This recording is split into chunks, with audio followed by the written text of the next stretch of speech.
Right now, you're staring at a rectangular screen. The apps on your phone are arranged in a grid of squares. Your computer desktop is organized in folders and windows, all geometric shapes that follow the same principles I've been discussing.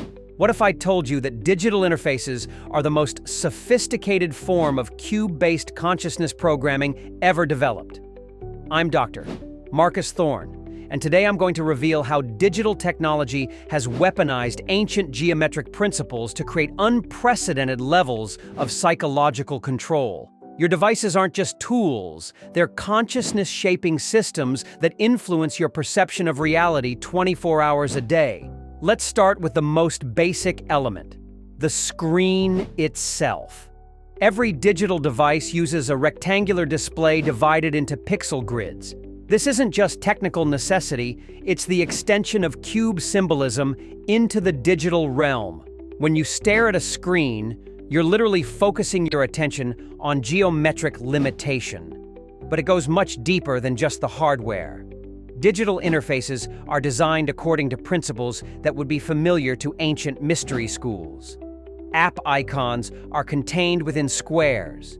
Information is organized in rectangular windows. Navigation follows grid-based patterns. Every element of digital design reinforces cube-based thinking. The psychological effects are profound. When you spend hours each day interacting with square and rectangular interfaces, your mind begins to organize information according to those same geometric principles. You start thinking in categories, boundaries, and limitations rather than flowing creative patterns. Social media platforms are the most sophisticated example of this programming. Facebook's timeline is a vertical rectangle of information. Instagram uses square image formats. Twitter organizes thoughts into character-limited text boxes. These platforms aren't just sharing information. They're training your mind to think in compartmentalized, limited ways. The attention economy depends on this geometric programming. When your thoughts are organized into discrete rectangular units, you become more susceptible to advertising, more compliant with algorithmic suggestion, and more likely to consume content compulsively rather than creatively. But here's the deeper layer. Digital interfaces are designed to simulate the same psychological states that cube-based architecture creates in physical space. Just as cube-shaped buildings promote structured, limited thinking, digital grids promote compartmentalized, reactive consciousness. The ancient mystery schools understood that geometric forms affect consciousness at a fundamental level. They used this knowledge to create tools for spiritual development.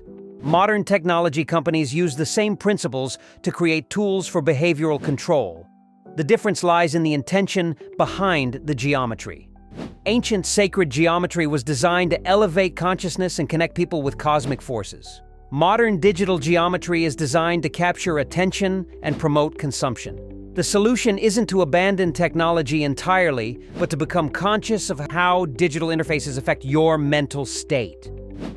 When you understand how screens influence consciousness, you can choose how to engage with technology rather than being controlled by it. I've researched these patterns extensively and documented practical methods for maintaining mental clarity in digital environments. In my book, The Saturn Conspiracy: How Ancient Cube Worship Controls Modern Reality, I reveal how to recognize and transcend digital programming. You can grab your copy for just $2.99 using the link in the description below. Here's a simple exercise. For one day, pay attention to how different digital interfaces affect your thinking patterns. Notice how grid-based apps influence your mental organization. Observe how rectangular screens affect your perception of information. Track how different digital environments influence your emotional state. The goal isn't to become fearful of technology, but to develop a conscious relationship with digital tools. When you understand how interfaces influence consciousness, you can make informed choices about how to use technology for empowerment rather than limitation. Ancient wisdom teaches that consciousness is infinitely creative and expansive.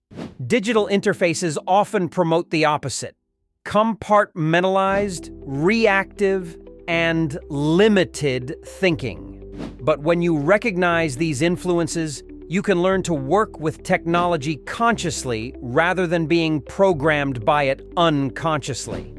Tomorrow, I'll show you practical techniques for breaking free from all forms of geometric programming and reclaiming your natural consciousness. But first, check out the Saturn Conspiracy and start recognizing how digital environments shape your perception of reality. The ancient wisdom is still available to those who seek it. The question is, will you remain unconscious of these digital influences, or will you learn to navigate them with awareness?